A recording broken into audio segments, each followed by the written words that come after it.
ሰላም ጤና ይስጥልን ውድ የቻናላችን ተከታታዮች ፕሮግራማችን ቤተሰቦች፣ ይህ አብዲራዋ ቲዩብ ነው። ፕሮግራማችንን ላይክ በማድረግ እንዲጀምሩ፣ አዲስ የሆናችሁ ሰብስክራይብ በማድረግ ለቻናላችን ቤተሰብ እንድትሆኑ፣ እንዲሁም ይህንን ፕሮግራም ከሀገር ውጭ የምታደምጡ ውድ የቻናላችን ተከታታዮች እንደ ሁል ጊዜው በሱፐር ታንክስ በሱፐር ስቲከር ድጋፍ እንድታደርጉ በአክብሮት እየጋበዝን በትናንትናው ዕለት ዘላለም ጅማ ላደረክልን የሱፐር ታንክስ ድጋፍ ከልብ እያመሰገንን ሌሎቻችሁም በተመሳሳይ ድጋፍ እንድታደርጉ በአክብሮት እንጋብዛለን። ትናንት ምሽት በእንግሊዝ ፕሪሚየር ሊግ ተጠባቂ ጨዋታ ማንቸስተር ዩናይትድ በሜዳው ከአርሴናል ጋር ያደረገውን ጨዋታ እንግዲህ በ1-1 ውጤት ተጠናቋል።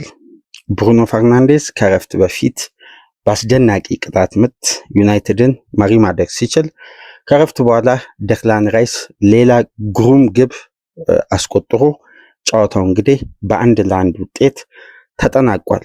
ከዚህ ጨዋታ ውጤት በኋላ ሊቨርፑል ከአርሴናል ጋር ያለውን የነጥብ ልዩነት በ15 አስፍቶ በዋንጫው ጉዞ ላይ በይበልጥ የሊቨርፑልን ቀጣይ የድል ጉዞ በተረጋጋና በጤናማ ሁኔታ የሚያሳኩበትን መንገድ የተመዘገበ ከዚህ ጨዋታ ያተረፈው ክለብ ሊቨርፑል ነው። ሁለቱም ክለቦች እንግዲህ አንዳንድ ነጥብ ነው ማግኘት የቻሉት።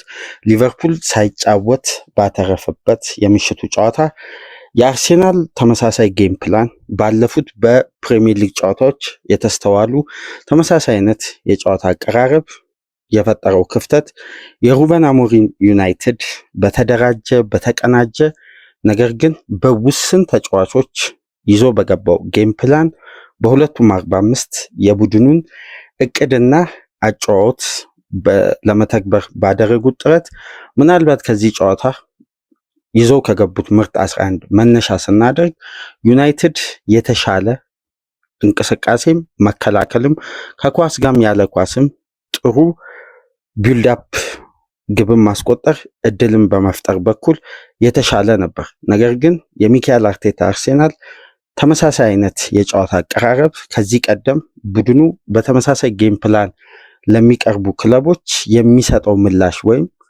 ከተጋጣሚ ጋር የሚያደርገው የታክቲክ አፕሮች በድጋሚ ሚካኤል አርቴታን ውጤታማ የፕሪሚየር ሊግ ጊዜ እንዳያሳልፍ አግዶታል። እንግዲህ አርሴናል ለ3 ተከታታይ ጨዋታ በፕሪሚየር ሊግ ማሸነፍ አልቻለም።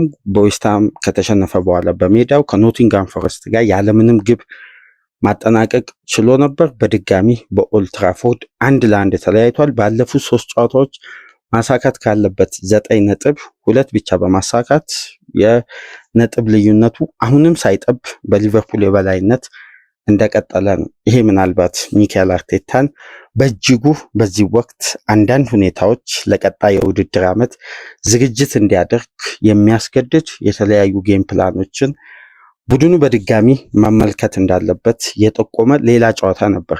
ምንም እንኳን በፒኤስቪ አይንዶቨን መረብ ላይ ከሜዳ ውጪ 7 ግብ ያስቆጠረው በተመሳሳይ ቅርጽ በተመሳሳይ ስታርቲንግ ላይንአፕ ወደ ሜዳ የገባው የሚካኤል አርቴታ ቡድን ሪካርዶ ካሊፊዮሪን በሉዊስ ኬሊ በመቀየር ነበር ካሊፊዮሪን በቋሚነት አሰልፈው ምንም ሌላ የተጫዋች ለውጥ ሳያደርግ የሚካኤል አርቴታ ቡድን ለዚህ ጨዋታ የመጀመሪያ ምርጥ 11ዱን ወደ ሜዳ ማስገባት የቻለው። በማንቸስተር ዩናይትድ በኩል እንግዲህ የማጓየር እና የማኑኤል ኡጋርቴ ለዚህ ጨዋታ የመድረስ እድላቸው ጠባብ ስለነበር ሁለቱም ተጫዋቾች ወደ ሜዳ ሳይመለሱ ሩበን አሞሪም ባላቸው ውስን አማራጮች የሚካኤል አርቴታን ቡድን የማጥቃት ስትራቴጂን ለመቆጣጠር በተለይ በመጀመሪያው 45 ወደ ራሳቸው የመጫወቻ ክልል አዘንብለው በእንቅስቃሴ ከኳስ ውጪ እያንዳንዱን የአርሴናልን የኳስ ቅብብልም እንዲሁም ፋይናል ሰርድ ቡድኑ እድል ሊፈጥር የሚችልበትን ፖዚሽኖችን በአግባቡ በመዝጋት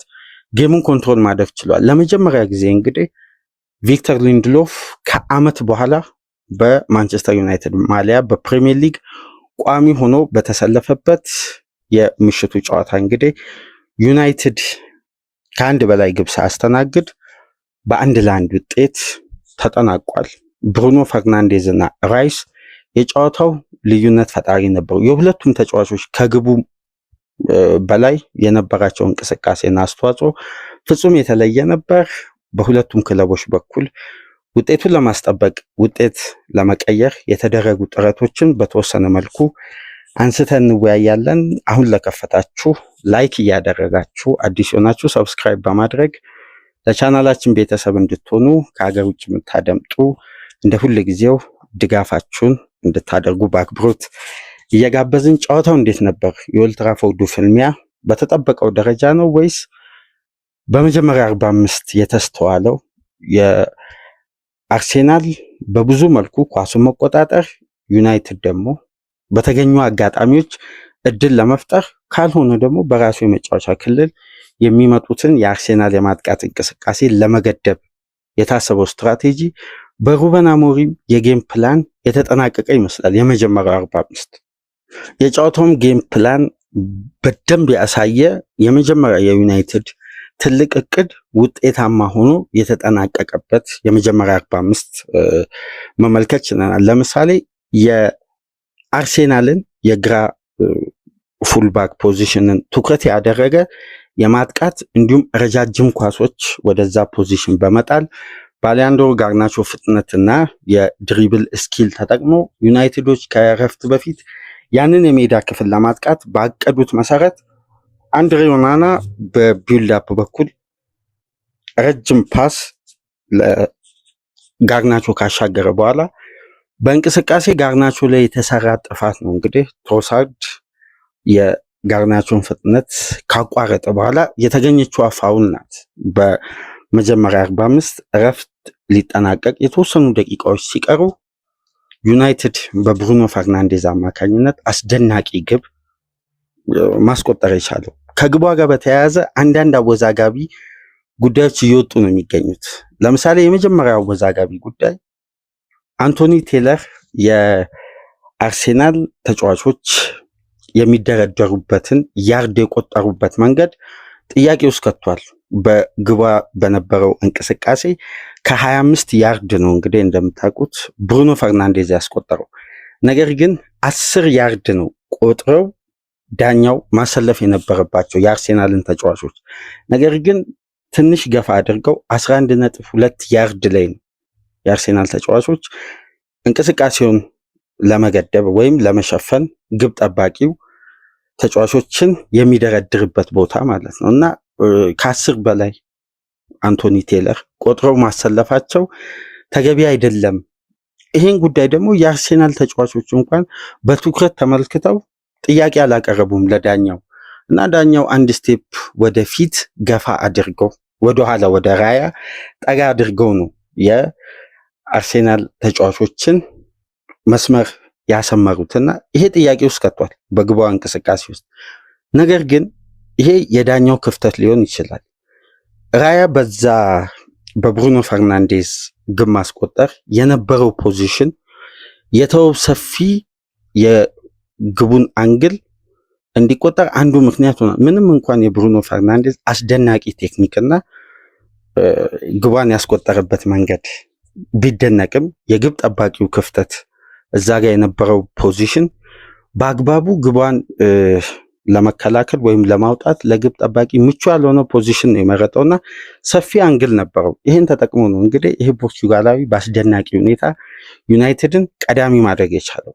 ብሩኖ ፈርናንዴዝ እንደምታውቁት በዘንድሮ የውድድር ዓመት በቀጥታ 25 ግቦች ላይ ተሳትፎ ማድረግ ችሏል። ይሄ ደግሞ ተጫዋቹን ለ3 የውድድር ዓመት በተከታታይ 25 እና ከዛ በላይ ግቦች ላይ ተሳትፎ በማድረግ ከኤርሊ ሃላንድ እና ከመሐመድ ሳላ በመቀጠል ሶስተኛ ተጫዋች ነው በዚህን ሰዓት በፕሪሚየር ሊግ። በዚህ ወቅት 25 እና ከዛ በላይ ግቦች ላይ ቀጥተኛ ተሳትፎ በማድረግ ለ3 ተከታታይ የውድድር ዓመት ምን ያክል አስደናቂ ብቃት ላይ ብሩኖ እንደሚገኝ የሚያሳይ ነው። ያለፉት ትችቶችን በአብዛኛው መልኩ ከቀድሞ የዩናይትድ ተጫዋቾች የሚደርስበትን ትችትን ጭምር የመለሰች ግብ ነበር ከረፍት በፊት ማስቆጠር የቻለው። በአንቶኒ ቴለር የአርሴናል ተጫዋቾችን 11 ያርድ ቆጥረው 11.2 ቆጥረው ማሰለፋቸው ትልቅ ስህተት፣ ምናልባት ለግቧ መቆጠር አድቫንቴጅ ሊሆን ይችላል። ነገር ግን ከዚህ እንቅስቃሴ ቀደም ብሎ በአንድ ለአንድ ግንኙነት የአርሴናልና የማንቸስተር ተጫዋቾች በአንድ ኳስ ላይ በሚያደርጉት ጥረት ሚካኤል ሜሪኖ አሌሃንድሮ ጋርናቾ ላይ ምናልባት በቫር እገዛ ቢታይ በቀይ ካርድ ከሜዳ የሚያስወጣ ፋውል ይሄ ስፔናዊ ተጫዋች በጨዋታው ሰርቶ ነበር። ነገር ግን የኳሷ እንቅስቃሴ ሳትወጣ መቀጠሉ እንዲሁም በቫር በኩል ያ እንቅስቃሴ ዳግም ስላልታየ ይሄ ጉዳይ ታለፈ። ነገር ግን እንዲህ አይነት ፋውሎች በአብዛኛው በፕሪሚየር ሊጉ በተለይ በዘንድሮ የውድድር ዓመት በቫር እገዛ ቀይ ካርድ ሲያሰጥ በተደጋጋሚ እየተመለከትን ነበር። ብሩኖ ፈርናንዴዝ የኳሷ እንቅስቃሴ ከቆመች በኋላ ለዳኛው ጥያቄ ቢያቀርብም ተቀባይነት ሳያገኝ ቀርቶ ከረፍት በፊት የተመለከትነው አወዛጋቢ ሁለት ጉዳዮች እኚህ ነበሩ። ዩናይትዶች እንግዲህ አንድ ኢላማውን የጠበቀ ሙከራ ማድረግ ችለው አንዷንም አስቆጠሩ። አርሴናል 68% የኳስ ቁጥጥር ብልጫ ነበረው። ሁለት ኢላማውን የጠበቀ ሙከራ አድርጓል። ነገር ግን አንድም ግብ አላስቆጠረም። በተለይ ከረፍት በፊት የነበረው የዩናይትድ የመከላከል ስትራክቸር አንዳንድ ያለፉትን የአርሴናል ተመሳሳይ ተቀራራቢ የጨዋታ ፕላን የሚከተሉ ክለቦች ይህም ቡድን ግብ በማስቆጠር በኩል ሲገድቡ በተመሳሳይ ጌም ፕላን እየተመለከትን ነው። ሩበን አሞሪም ተመሳሳይ አይነት የጨዋታ ስትራክቸር ካለፈው የኤፍኤ ካፑ የአንድ ለአንድ ውጤት ከዛም በመለያ ምት ዩናይትድ ያለፈበትን አይነት የጨዋታ ፕላን ይዞ የቀረቡትና ውጤታማ ሆነዋል። አሰልጣኙ ከረፍት በፊት ጌሙን ኮንትሮል ለማድረግ ከኳስ ውጪ የዩናይትድ ተጫዋቾች እያንዳንዱን እንቅስቃሴ በትኩረት በንቃት እንዲሁም በአንድ ለአንድ ግንኙነት አግሬሲቭ በሆኑ እንቅስቃሴዎች ኳሶችን ለማቋረጥ የተጓዙበት ርቀት ውጤታማ ነበር። በተለይ ሌኒዮሮ ከረፍት በፊት ባደረገው 4 የአንድ ለአንድ ግንኙነት 4ቱንም ማሸነፍ ችሏል።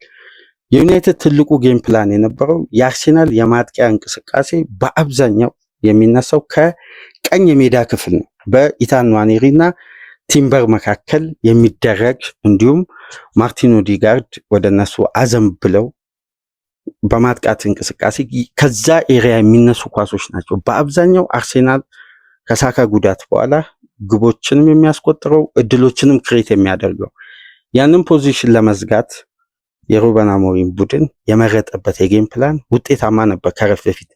ለዛም ይመስላል የወጣቱ የአርሴናል የአካዳሚ ውጤት የሆነው ተጫዋች በዚህ ጨዋታ ያለፉትን ጊዜያት አይነት ውጤታማ እንቅስቃሴ ወይም የተወሰነ ተጽዕኖ ለመፍጠር ተቸግሮ ስፔስ አጥቶ የአርሴናል ተጫዋቾች ረጅሙን የጨዋታ ክፍለ ጊዜ ኳስን በመቆጣጠር ነገር ግን ፔኔትሬሽን በሌለው የማጥቃት እንቅስቃሴ ስለተገደቡ ይሄ አይነት አጫወት ደግሞ ለወጣቱ ተጫዋች አንደኛ ስፔስ የማይከፍት ተጋጣሚ ነው ያለው።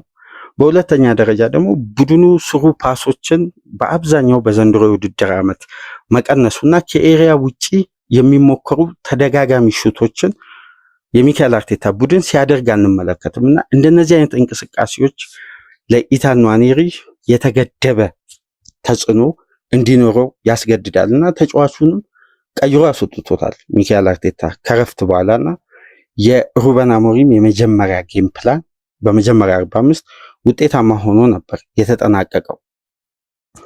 በሁለተኛው 45 ለዩናይትድ የአርሴናል እንቅስቃሴ በይበልጥ የመልሶ ማጥቃት የካውንተር ፕሬስ የማድረግ ወደ መሃል ጠጋ ብለው ተጠግተው የአርሴናል ተጫዋቾችን በቢልድ አፕ በኩል በተለይ ሚድ ሰርድ ላይ ለነበሩ እንቅስቃሴዎች ዩናይትዶች የሚያደርጉት እያንዳንዱ ኳስን የማቋረጥ እንቅስቃሴ በይበልጥ ለመልሶ ማጥቃት የተለያዩ ስፔሶችን መክፈት ጀመረ። በሁለተኛው 45 አንደኛ አርሴናል በሃይ ላይን ለማጥቃት የነ ዊሊያም ሳሊባ እና ጋብሪኤልን ወደ አማካይ ስፍራ በማስጠጋት አርሴናሎች ፋይናል ሰርድ ላይ በቁጥርም በስተው ማንቸስተር ዩናይትድ ላይ ጫና ለመፍጠር የሞከሩበት የመጀመሪያ ከሁለተኛ 45 አንስቶ እስከ 70 ደቂቃ ድረስ አርሴናሎች በዚህ ጌም ፕላን ውጤታማ አልነበሩም። ዩናይትድ ሁለት ትላልቅ እድሎችን መፍጠር ችሏል። በተለይ በመልሶ ማጥቃትና በሁለቱ ዊንጎች መሃል ሰፊ ስፔስ ስለተገኘ ማዝራዊና ጋርናቾ በተለያየ እንቅስቃሴ የአርሴናልን የግራ መስመር ፖዚሽንን በአብዛኛው ፋይናል ሰርድ እየገቡ እድሎችን ሲፈጥሩ ነበር። በዚህም እንግዲህ ከእረፍት በኋላ የራያ አስደናቂ ብቃት የተስተዋለበት ተደጋጋሚ የዩናይትድ ሙከራ ስንመለከት ነበር። በተለይ የማዝራዊን ኳስ ያወጣበት መንገድ ራያ በጨዋታው ከእረፍት በፊት በሰራው ስህተት በፈጠረው ስፔስ ለተቆጠረው ግብ ምላሽ የሚሆን ትልቅ እድል ነው እንግዲህ በቀኝ እግሩ ማውጣት የቻለው። ብዙም ደቂቃ ሳይቆይ በድጋሚ በተመሳሳይ እንቅስቃሴ ጆሹዋ ዚርክዚ ከቦክስ ውስጥ በቴክኒክ ለማስቆጠር የጣረበት መንገድ በራያ በድጋሚ ተመልሶ አርሴናል በጨዋታ የሚቆይበት ነፍስ ዘርቶ በድጋሚ ግብ አስቆጥሮ ይህን ጨዋታ መቀየር የሚችልበት ሁለት የዩናይትድ ትላልቅ አድቫንቴጅ በራያ አማካኝነት ተመልሰው የአርሴናል ጌም ፕላን ከ70 ደቂቃ በኋላ በእርጋታ በሪትም ተረጋግተው ወደ ጌሙ በድጋሚ ተመልሰው እንግዲህ በጨዋታው ከሚካኤል አርቴታ ቡድን ልዩ የነበረው ዴክላን ራይስ በግሩም ሁኔታ ጁሊያን ቲምበር ወደኋላ የመለሰለትን ኳስ በአስደናቂ ሁኔታ ነው ማስቆጠር የቻለውና በዚህ ፊክስቸር ዴክላን ራይስ እንደምታውቁት በ3 ግብ ላይ ቀጥተኛ ተሳትፎ ማድረግ ይችላል። አንድ ግብ የሆነ ኳስ ሲያቀብል 2 ግብ ማስቆጠር ይችላል። በማንቸስተር ዩናይትድ ላይ ወደ አርሴናል ከተዘዋወረበት ጊዜ አንስቶና ተጫዋቹ ከአርሴናል ተጫዋቾች ውስጥ በዚህ ጨዋታ በኦልድ ትራፎርድ ፍልሚያ ልዩነት ፈጣሪ በተደጋጋሚ በእንቅስቃሴዎች ውስጥ የምናየው የተሻለ አፕሮች ሲያሳይ የነበረ በተሻለ ፍላጎት በተለይ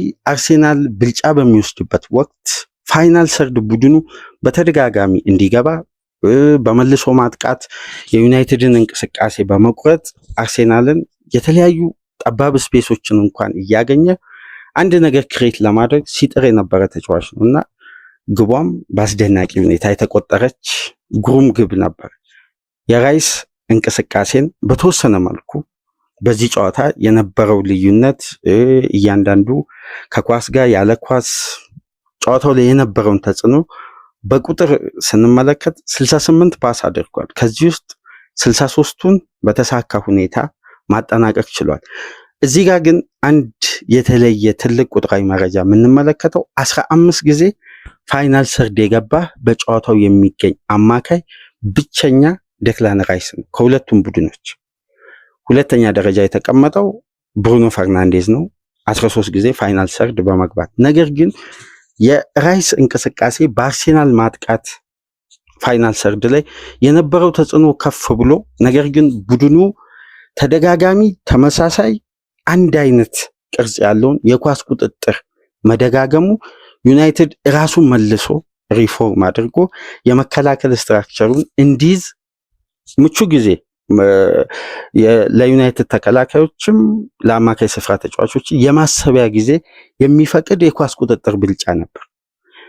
በተደጋጋሚ በአብዛኛው የታክቲክ ተንታኞች እንደሚባለው የስፔን ብሔራዊ ቡድን በኳታር ዓለም ዋንጫ ፖሴሽን ዊዛውት ፔኔትሬሽን የትኛውንም ተጋጣሚ በአማካይ 70% የኳስ ቁጥጥር ብልጫ ያደርጋል። ነገር ግን ቡድኑ በጨዋታው ላይ ስለፈጠረው ተጽዕኖና ስላደረገው ሙከራ ትላልቅ እድሎችን የፈጠረበት ስታት ሲታይ ከአንድ በላይ ኢላማውን የጠበቀ ሙከራ አያደርግም።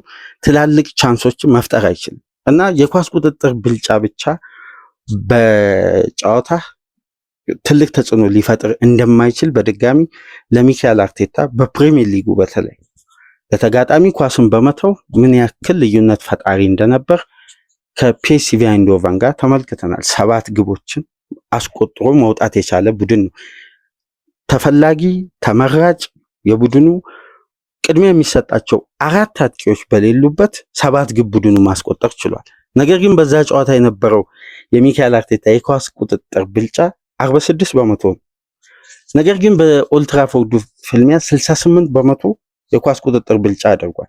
570 በላይ ፓሶችን ማከናወን ችሏል። ማንቸስተር ዩናይትድ 271 ፓስ ነው ማድረግ የቻለው። ከረፍት በፊት 34 ፓስ ብቻ ነው የተሳካ ዩናይትድ ማድረግ የቻለው። አርሴናል 138 የተሳኩ ፓሶችን ከረፍት በፊት አድርጓል። ታዲያ ውጤታማ ጌም ፕላንን በዚህ ጨዋታ ይዞ የመቅረብ ልዩነት በሩበን አሞሪም በኩል ነው በአብዛኛው የተመለከትነው። እንዲሁም ዴክላን ራይስ 15 ጊዜ ፋይናል ሰርድ ገብቶ ከነዚህ 15 ጊዜ ፋይናል ሰርድ ከገባቸው እንቅስቃሴዎች እድል ለመፍጠር ወደ እድል ሊቀየሩ የሚችሉ 4 ትላልቅ እንቅስቃሴዎችን በፖዚሽን መፍጠር ችሎ ነበር። ነገር ግን ቡድኑ ከነዛ እንቅስቃሴዎች አንድም ሙከራ ኢላማውን የጠበቀ ሙከራ ማድረግ አልቻለም ነበር። እንዲሁም 7 ፖሴሽኖችን ማሸነፍ ሲችል 6 ኳስ በተጋጣሚ የመጫወቻ ቦክስ ውስጥ መንካት ችሏል። ይሄ አሁን ከአርሴናል ከፊት መስመር አማራጮች ይልቅ ወደ ተጋጣሚ ቦክስ ለመግባት ተደጋጋሚ ሙከራ ሲያደርግ የነበረው ዴክላን ራይስ ነው። እንዲሁም 3 የጋራ ኳሶችን ማሸነፍ ሲችል 2 ሙከራ አድርጎ 1 ኢላማውን የጠበቀ ሙከራ እሷንም ወደ ግብ መቀየር የቻለ በጨዋታው ለአርሴናሎች ልዩነት ፈጣሪ የነበረ እንቅስቃሴ ማሳየት የቻለ አማካይ ነውና ዴክላን ራይስ አርሴናልን ከሽንፈት የታደገ አንዷን ግብ ማስቆጠር ችሏል። ያውም በግሩም ሁኔታ ነው ግቧን ያስቆጠረው። እንዲህ አይነት አጋጣሚዎች እንግዲህ ለዴክላን ራይስ በትልቅ ጨዋታ በተደጋጋሚ በአርሴናል ቤት እየተመለከትን ነው። ተጫዋቹን ጊዜ ለረጅም ጊዜ ከግብ ጋር ርቆ ነበር በዘንድሮ የውድድር ዓመት። አሁን በዚህ ጨዋታ ባስቆጠረው ግብ በፕሪሚየር ሊጉ ወደ አስቆጣሪነቱ መመለስ ችሏል። ሌላኛው በዚህ ጨዋታ አስደናቂ ብቃት ምናልባት የመጀመሪያ ምርጥ 11ን ስንመለከት ዩናይትድ በይበልጥ ሊፈተን ይችላል፣ ግቦች ሊቆጠሩበት ይችላሉ፣ የመከላከል አቅሙ በይበልጥ ይዳከማል። በማጥቃቱም በኩል ጥራት ያላቸውን ተጫዋቾች ወይም አገልግሎት ማግኘት አይችልም። የዩናይትድ ደጋፊዎች ምናልባት ስጋት ውስጥ በመጀመሪያ ምርጥ 11ን ሲመለከቱ ሊገቡ የሚችሉበት 2 ጉዳይ አለ። አንደኛው የካሴሜሮ ቋሚ ሆኖ መሰለፍ፣ ሁለተኛ በተጨማሪ ክርስቲያን ኤሪክሰን ሜዳ ውስጥ መገኘት። ምናልባት የአርሴናል የአማካይ ክፍል ያላቸው አቅም፣ እድሜ፣ ጥራት ሲታይ ከዩናይትድ የአማካይ ክፍል ተጫዋቾች ጋር በወቅታዊ ብቃት ካየን የሚመጣጠን አልነበረም። ነገር ግን የካሴሜሮ የምሽቱ ጨዋታ በአስደናቂ ሁኔታ የተጠናቀቀ ልዩ የነበረ የካሴሜሮ ብቃት ነበር የተመለከትነው። በተለይ በ6 ቁጥር ቦታ ሚናውን በአግባቡ ተወጥቶ 90 ደቂቃ ማጠናቀቅ ችሏል። ከአንድ የ6 ቁጥር ተጫዋች የሚጠበቀውን ብቃት ሲያሳይ ነበር። ለምሳሌ 12 የጋራ ኳሶችን ያሸነፈ በዚህ ጨዋታ ብቸኛ ተጫዋች ነው። 12 የጋራ ኳሶች። ይሄ ማለት ምን ያክል የአርሴናልን የማጥቃት እንቅስቃሴ ፋይናል ሰርድ ላይ ይሄ ተጫዋች በአንድ ለአንድ ግንኙነት ከዩናይትድ ተጫዋቾች ጋር ከአርሴናል ተጫዋቾች ጋር በነበረው እንቅስቃሴ ግንኙነት የማሸነፍ አቅሙ ምን ያክል ጠንካራ እንደነበር የተመለከትንበት ነው። እንዲሁም በዚህ ጨዋታ ከፍተኛ ቁጥር ያለው ከካሴሜሮ በመቀጠል የጋራ ኳስ ማሸነፍ የቻለው ዊሊያም ሳሊባ ነው 5 ጊዜ። ስለዚህ የካሴሜሮ ቁጥር ከዊሊያም ሳሊባ ምን ያክል ርቀት ከፍ ብሎ እንደተቀመጠ ነው የምንመለከተውና 12 የጋራ ኳሶችን ማሸነፍ ችሏል። 9 የተሳኩ ታክሎችን በዚህ ጨዋታ ማድረግ ችሏል። እነዚህ ሪከርዶች በአጠቃላይ ካሴሜሮ ወደ ዩናይትድ ከተዘዋወረበት ጊዜ አንስቶ ለመጀመሪያ ጊዜ እንዲህ አይነት ቁጥር እንዲህ አይነት ብቃት በ6 ቁጥር ቦታ ተሰልፎ ለዩናይትድ ሲያከናውን ለመጀመሪያ ጊዜ ካሴሜሮ 12 የጋራ ኳሶችን በአንድ ጨዋታ ዩናይትድ ቤት ከመጣበት ጊዜ አንስቶ እንዲህ አይነት ሪከርዶችን በፕሪሚየር ሊግ አሳክቶ አያውቅም። እንዲሁም 9 የተሳኩ ታክሎችን አድርጎ አያውቅም ዩናይትድ ቤት ከተዘዋወረበት ጊዜ አንስቶ። እንዲሁም ለየት የሚያደርገው 83% ፓስ አኩሬሲው በስኬት የተጠናቀቀ ሌላኛው ውጤታማ ተጫዋች ሆኖ በዚህ ጨዋታ ያጠናቀቀውና ለሁለት ተከታታይ ጨዋታ አስደናቂ ብቃት ካሴሜሮ ከሮያል ሶሲዳድ የ1-1 ውጤት የተመዘገበበት የዩሮፓ ሊግ ጨዋታ አንስቶ እስከ ትናንት ምሽቱ ጨዋታ ድረስ እንዲህ አይነት ብቃት ማሳየቱ የሚያስደንቅ ነው። በዚህ እድሜ እንደምታውቁት ባለፈው የዝውውር መስኮት በጃንዋሪ እንኳን እንዲለቅ ከዩናይትድ ኃላፊዎች ጥያቄ ቀርቦለት ነበርና ጥሩ ገንዘብ ለዩናይትድ ኃላፊዎች አልቀረበም። ጠንካራ ፍላጎት ከሌሎች ክለቦች ስላልመጣ ተጫዋቹ በክለቡ እንዲቆይ ተደረገ። በአሞሪም እቅድ ውስጥ የሌለ የኡጋርቴ የማዮኑ ጉዳት ድንገተኛ አገልግሎት እንዲሰጥ የተመረጠ እንጂ ተከታታይ ጨዋታዎች ተቀይሮ ሲገባ አንመለከተውም። እነዛ ተጫዋቾች ፊት በሆኑበት ወቅትና ካሴሚሮ በሁለት ተከታታይ ጨዋታ ያሳየው ብቃት ለሩበን አሞሪም እንግዲህ የተሻለ ጌም ፕላን ይዘው እንዲያጠናቅቁ ያስቻለ ነበር። እንግዲህ የአርሴናል ግብ ከተቆጠረች በኋላ በተደጋጋሚ ከዴክላን ራይስ ግብ በኋላ አርሴናል በይበልጥ ተጭኖ ልዩነት የሚፈጥርበትን እንቅስቃሴ የዩናይትድ አብዛኛውን የጨዋታ ክፍለ ጊዜ የመከላከል ስትራክቸር በይበልጥ ይዳከማል ተብሎ በተለይ ሌኒዮሮ ወጥቶ በእረፍት እዛው ከቀረ በኋላ ሄቨን የቀድሞ የአርሴናል የአካዳሚ ውጤት የነበረ ተጫዋች ከተሰለፈ በኋላ የማንቸስተር የመከላከል አቅም በእጅጉ ይወርዳል ተብሎ በተጠበቀበት ሁለተኛ 45 ነው እንግዲህ የጨዋታው መጠናቀቂያ ክፍለ ጊዜ 93ኛ ደቂቃ ላይ በሌላ አስደናቂ ብቃት ራያ የብሩኖን ኳስ ማዳን የቻለው። ያቺ ግብ ብትቆጠር ለማንቸስተር ዩናይትድ ድል ያለው ደስታ በተለየ ነበር። አርሴናሎችን ከፍተኛ ሀዘን ውስጥ የሚከት እንቅስቃሴ እንግዲህ ራያ አስደናቂ ከረፍት በኋላ 3 ትላልቅ እድሎችን ማምከን ችሏል። በልዩነት አስደናቂ ኳሶችን በተለይ የመጨረሻዋ ኳስ አንደኛ ያንን አጋጣሚ ያገኘው ተጫዋች ቴክኒካሊ ግብን የማስቆጠር አቅሙ ከፍ ያለ ተጫዋች ነው። በብሩኖ ፈርናንዴዝ አማካኝነት የተሞከረችዋን ኳስ ነው ካዳነ በኋላ በድጋሚ ተንደርድሮ ሄዶ ማውጣት የቻለውና ከረፍት በኋላ የተመለከትነው ጠንካራ ሙከራ ለግብ የቀረበ የብሩኖ ፈርናንዴዝ የመጨረሻ ደቂቃ ሙከራ ነበር። በአጠቃላይ የኦልድ ትራፎርዱ ፍልሚያ ሁለቱም ክለቦች አንዳንድ ነጥብ አግኝተው አርሴናል ከመሪው ሊቨርፑል ያለውን የነጥብ ልዩነት ድጋሚ 13 ነጥብ የማድረግ እድሉን ሳይጠቀም በ15 ነጥብ ልዩነት እንዲዘልቅ አርሴናል አንድ ቀሪ ጨዋታ ያለው ቀጣይ ሳምንት በኤሚሬትስ ከቼልሲ ጋር የሚያደርገው ጨዋታ ነው። እንግዲህ ቀሪው ጨዋታ ሊቨርፑል ቀጣይ ሳምንት በካራቦ ካፕ ከኒውካስል ጋር የፍጻሜ ጨዋታ ያደርጋል። በዛም ወቅት የሚመዘገበው ውጤት እንግዲህ እኩል ጨዋታ ይሆናል። አሁን በቀጣይ የዋንጫ ፉክክሩ ላይ ሊቨርፑል 4 ጨዋታ መሸነፍ አለበት። ያንን ጨዋታ አርሴናል የኤሚሬትሱን ፍልሚያ እንኳን ቼልሲን ቢያሸንፍ የነጥብ ልዩነቱ የሚሆነው 12 ነው። ያ ማለት 4 ጨዋታ ሊቨርፑል መሸነፍ አለበት። ይሄ ደግሞ በዋንጫ ፉክክሩ ላይ እንግዲህ በሙሉ የውድድር ዓመት በፕሪሚየር ሊግ እስካሁን ድረስ አንድ ጨዋታ ብቻ የተሸነፈውን ሊቨርፑል ለመድረስ በጣም ፈታኝ እንደሆነ እንዲሁም የፖል ሞሪሰን አስተያየት ካሁን በኋላ ቡድኑ ከቶፕ 4 እንዳይወርድ መጣር አለበት እንጂ በዋንጫ ፉክክሩ ላይ የሚያደርገው የትኛውም ጥረት ካሁን በኋላ ሊቨርፑልን ደርሶ ዋንጫውን አያሸንፍም፣ የዋንጫ ፉክክሩ አክትሟል ኦልድ ትራፎርድ ላይ የሚል ቀጥታ አስተያየት ነው የሰጠውና በአርሴናልና በሚካኤል አርቴታ ተከታታይ ነጥብ መጣል እንግዲህ ቡድኑ ከመሪው ሊቨርፑል ጋር ያለው ነጥብ በድጋሚ ማጥበብ ሳይችል ቀርቶ በ15 ነጥብ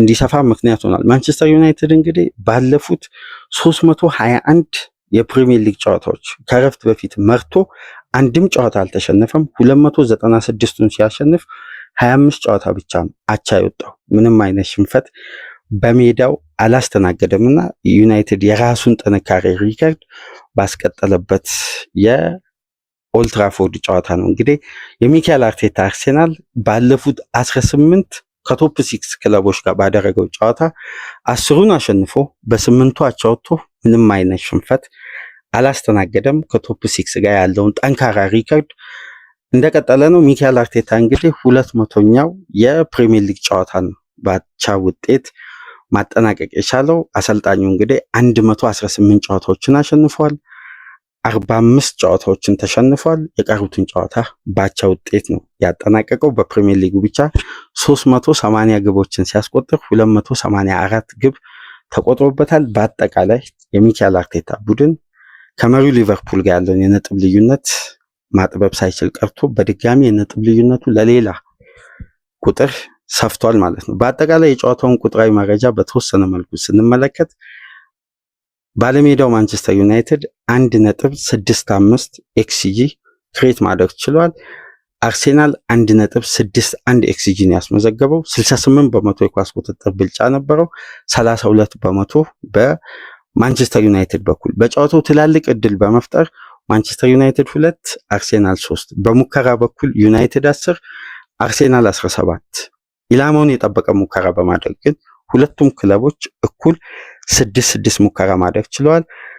አርሴናሎች እንግዲህ 9 ኮርና አግኝተው ከ9 ኮርና አንዱንም ወደ ግብ መቀየር አልቻሉም። ዩናይትድ ማግኘት የቻለው 2 ኮርና ብቻ ነው። በአጠቃላይ በጨዋታው ዩናይትድ 271 ፓስ ሲያደርግ አርሴናሎች 585 ፓስ አድርገዋል። ነገር ግን የጨዋታው ውጤት የተጠናቀቀው ባቻ ነበር። በብሩኖ ፈርናንዴዝ አስደናቂ ግብ፣ በደክላን ራይስ ሁለተኛ 45 ምርጥ ግብ ተመልክተን የእሁድ ምሽቱ ጨዋታ በ1-1 ውጤት በኦልድ ትራፎርድ ተጠናቋል ማለት ነው። በቀጣይ እንግዲህ ሁለቱ ክለቦች በዩሮፒያን ውድድር ዩናይትድ ወሳኝ ጨዋታ፣ አርሴናል ቀደም ብሎ ጨዋታውን ገሎ መምጣቱ ቀጣይ የፕሪሚየር ሊግ ጨዋታ ለሚካኤል አርቴታ የተረጋጋ የለንደን ደርቢን ጨዋታ በትኩረት እንዲያደርግ ያስችለዋል። የሩበን አሞሪም ማንቸስተር ዩናይትድ ሐሙስ ምሽት የመልስ ጨዋታ በኦልድ ትራፎርድ ሪያል ሶሲዳድን ያስተናግዳል። በዛስ ውጤት ምን አይነት ውጤት ይመዘገባል የሚለውን በዛ ጨዋታ እንግዲህ ሐሙስ ምሽት እንመለከታለን። ከዚህ ፕሮግራም በመቀጠል የቼልሲ አስደናቂ ድል 1-0 በሆነ ጠባብ ውጤት ሌስተርን አሸንፎ የደረጃውን ሰንጠረዥ ከፍ በማድረግ 4ኛ ላይ መቀመጥ ችሏል። ከማንቸስተር ሲቲ በላይ በ49 ነጥብ። ሲቲ 47 ነጥብ ነው የያዘው። ቼልሲ 49 ነጥብ በመያዝ በኩኩሬያ ብቸኛ ግብ 1-0 ያሸነፈበትን ጨዋታ በተመሳሳይ የጨዋታ ግምገማ እናደርጋለን። ፕሮግራማችንን ላይክ አድርጉ። አዲስ የሆናችሁ ሰብስክራይብ በማድረግ እንዲሁም ይህንን ፕሮግራም ከሀገር ውጭ የምታደምጡ ውድ የቻናላችን ተከታታዮች እንደ ሁል ጊዜው ለዚህ ቻናል የምታደርጉትን ድጋፍ በሱፐር ታንክስ በሱፐር ስቲከር እንድትቀጥሉ በአክብሮት እየጋበዝን ዘላለም ጅማ በትናንትናው ፕሮግራማችን ላደረክልን የሱፐር ታንክስ ድጋፍ ከልብ እናመሰግናለን። አድማጫችን በተለያየ ጊዜ ትላልቅ የሱፐር ታንክስ ድጋፍ ታደርግናለ። ከልብ ባለበት ሰላምታችን ምስጋናችን ይድረስ እያልን በሌሎች ፕሮግራሞች ተመልሰን እንመጣለን። ሰላም ቆዩ።